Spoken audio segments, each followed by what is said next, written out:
Okay, we got the All right.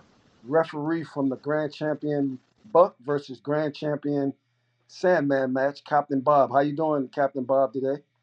Fantastic. Pretty day here in South Carolina. Okay, yeah, I'm in South Carolina too. I'm in Charleston. I'm in Aiken, South Carolina. So Okay, I was just over there fishing, as a matter of fact, 2 days ago. I was in the Black River in Andrews, right above Georgetown. okay, right, right. So, what you remember of that classic day of Buck versus Sandman? I guess the way it all started is, when they weighed the dogs up. Sandman was a little over, and they weren't going to do it. And I stayed out in the middle of that because, that's strictly between the two opponents. They come back to the referee and then they give you the information on what you want to follow. Right. So anyway, they worked it out where they came in, to the match. Sandman was, I don't know if it was a half pound or pound. I just can't, it's a long time. I can't remember, but he was over. Right. So I think they paid extra money, and I had more money in my jacket pocket because I held the stakes. It was ridiculous the amount of money I had. But anyway, long story short, is it started off, and as I was saying, Sandman was kind of pretty much out front. It wasn't way out front, but he was pretty much dominating for, I'd say, 30 to 45 minutes. And Buck had a unique way of, when he's getting you out of something, he's hurting you bad, and that's what was happening. But most people weren't seeing the damage he was doing being defensive. So anyway, Sandman hit a big bleeder right between the eyes of Buck, and in my experience of all the dogs I've seen, I thought he was going to bleed down. I mean, it was one of those ones that pumped, Right. and it was coming quick, and eventually it slowed down, and they went into hold, and they were just, both of them were pretty much given still, and Ricky called a turn on his dog. I wouldn't have called it, but they both agreed. I mean, it wasn't a turn. Some can get pushed, and it wasn't a turn. Anyway, needless to say, they went to scratching. Both of them scratched good. But then what happened, in my opinion, and all I know, and I used to do triathlon, so I was never a world-class athlete, but I know about athletes. Buck is the better athlete. He came in there, and he just never, pretty much, when he gets on top, he's going. And he finally, eventually worked his way up, and 3 hours and 17, Buck was done. I mean, Sandman was done.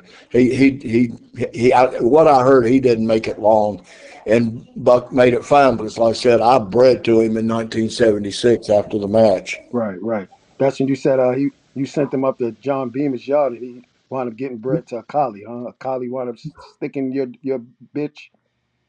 Yeah, I took a champion double bred red boy right off a red boy up there to breed to Buck. And like I said, I flew up there to New Jersey. It was bicentennial. I stayed in a hotel. It was overlooking the river, fireworks going. It was beautiful. But I left my dog with him thinking he'd take care of her.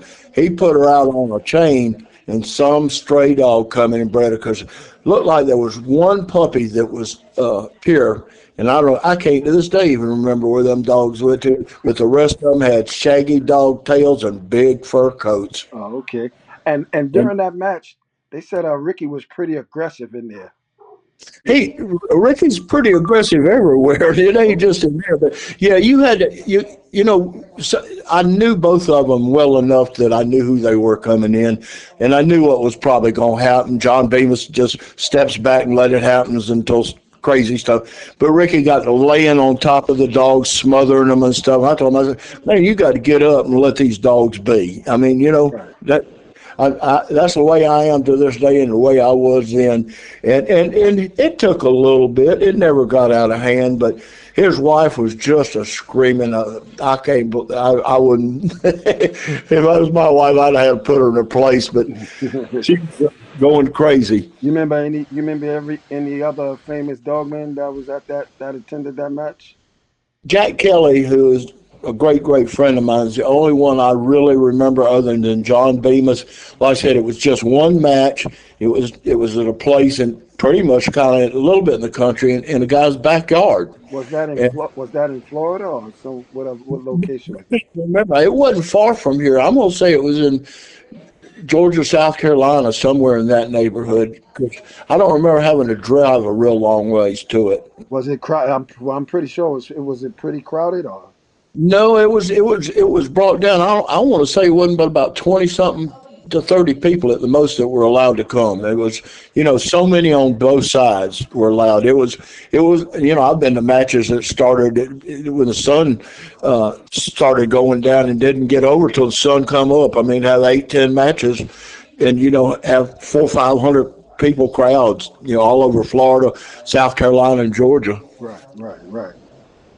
Well, thanks for that piece of history, man. And like I said, I just wanted to get that out there real quick with Buck versus Sandman Yeah. match. And I'm gonna get back to you. We're gonna go a little further in depth if you don't mind. Yeah, I got some good stories about Pool Hall Red Okay. and Well, you, dogs right off a honey bunch well, that I had. I gotta run out and do some errands right now, but I'm definitely gonna give you a call back, and hopefully my subscribers, they enjoy this little Dude, I don't know. I don't know what I sound like on the other end, so it might run them off and Nah, bother 'em. nah. Trust me, you gonna pull them in. I guarantee you, man. But nice talking to you, man. I appreciate your time. Yes, sir. You have. All right, you do the same. All right.